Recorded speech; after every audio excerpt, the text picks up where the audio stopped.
Hello guys, and welcome back to the channel. So now guys, over the last few weeks or so, there's been a simmering battle that's been going on between the Attorney General of the Federation, Abubakar Malami, and the online publication Sahara Reporters. Sahara Reporters, of course, are Omoyele Sowore's organization. So Sahara Reporters has been doing an expository series on Malami over the last few weeks or so. They've been posting videos and articles of how this Malami guy has been gorging on the excess that is the largest of the Nigerian states, just living life like an Arab prince.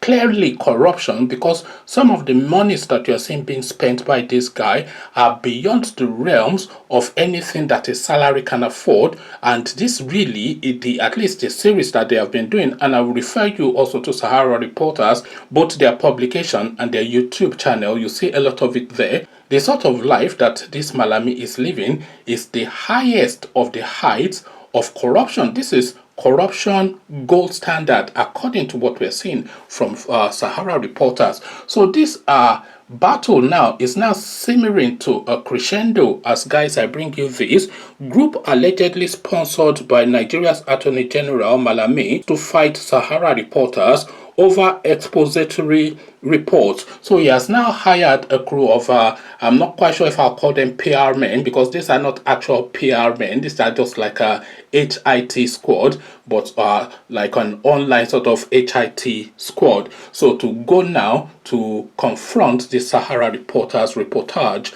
frontally. So again, the headline: group allegedly sponsored by Nigeria's Attorney General Malami to fight Sahara Reporters over expository reports. So now let's now see how this is being detailed. Another group allegedly sponsored by Nigeria's Attorney General and Minister of Justice Abubakar Malami (SAN) has attacked and threatened Sahara Reporters over its expository report of its corruption-fueled lifestyle. The group, based in Kebbi, held a meeting to determine how to fight Sahara Reporters at the office of Kadiya, located behind the School of Nursing, Benin, Kebbi, a building which belongs to Malami. Reading from a prepared text, the group leader said, "This coalition considers it imperative to address the libelous attacks and campaign of calumny against the Attorney General of the Federation and Minister of Justice, Abubakar Malami (SAN), by Sahara Reporters aimed at tarnishing the image of the minister. We have observed with great alarm over the years the malicious attack from selected prominent personalities, particularly from the north, by Sahara Reporters, and condemn in strongest terms the continued false publications. We would like to make it clear that the coordinated attacks on the personality of the Attorney General of the Federation and Minister of Justice Abubakar Malami (SAN) by Sahara Reporters will not be condoned lightly anymore. This is not the first time Malami would sponsor a group to attack the New York-based news organization. On Tuesday, another group linked to the Attorney General, named Equity and Justice in Politics and Governance, asked Nigerian government to sanction and regulate Sahara Reporters. Malami, a little-known lawyer before his appointment in 2015 by President Muhammadu Buhari, is today ranked amongst the richest men in Nigeria, with finances linked to corruption. He has failed to account for the source of his wealth and has also threatened to sue Sahara Reporters for expository reports, which he said has cost him trauma. So there you have it, ladies and gentlemen, this ludicrousness, because I have seen plentifully and I will try and attach a video clip of some of these things and picture slides if I can, but if I can't, then I'll point you in the direction of where to find them. But there are plentiful evidence of how this guy is spending money out there. Fantastic hotels,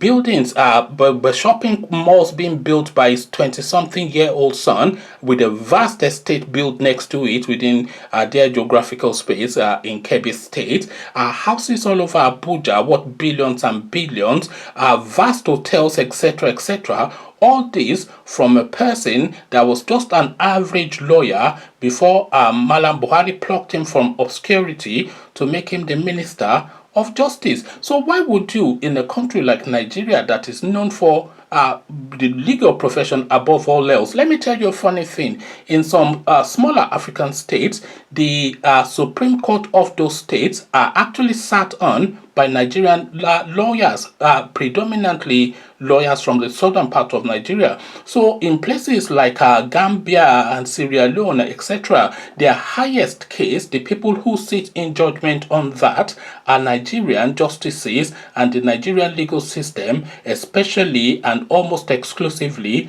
the southern legal system. So you had all of that with us having say, overriding say over other countries, and you go and pluck some obscure guy from Kebbi State to come and be the Minister of Justice, to sit on top of people like Falana, the country that had Fawemi, may so rest in peace, and Rotimi Williams. These are the countries that produced all of these prominent names, and the only person that you can't find to sit on top of that is this character, this Abubakar Malami. What is his antecedents? What are his qualifications? What qualifies him for that position? Which schools did he go to? Which seminal cases has he won? Which publications has he published? A debate within the legal field. What has he done in law that qualifies him for that eminent position? Because that is one of the most premier positions within the Nigerian space, the Attorney General of the Federation. And you go and pluck some obscure guy and put him in place there.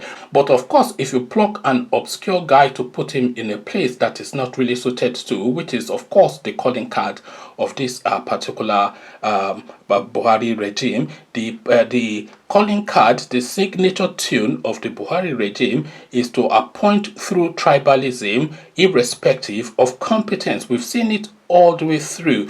All you hear anytime that they announce an appointment to fill in a space that is available within the governmental structure of Nigeria is Abubakar, Usman, Mukhtar, etc. These are the people that are occupying spaces, and Abubakar and Mukhtar can occupy any space that they like, so long as they have the cranial function and the rigor and the sagacity and the understanding of the field and experience and backing. But these people, of course, none of them have absolutely anything to offer anything. All they have is religion and ethnicity, and that is the only qualifying criteria within the Nigerian space, and that is why we see all these things repeat again and again. Conversations in the comment section. Malami is after Sowore now, not that he ever departed from him. He's been chasing this guy now, I think, for a year or two now, since pretty much the elections. Insulting the president was one of the charges that they leveled against him. You remember cyberbullying. They're accusing a politics-based news publication of cyberbullying the country where the interest of that publication is most vested. It's like you are accusing the New York Times of bullying Donald Trump. Who else is the New York Times going to criticize apart from Donald Trump? Is it Buhari that the New York Times will focus on?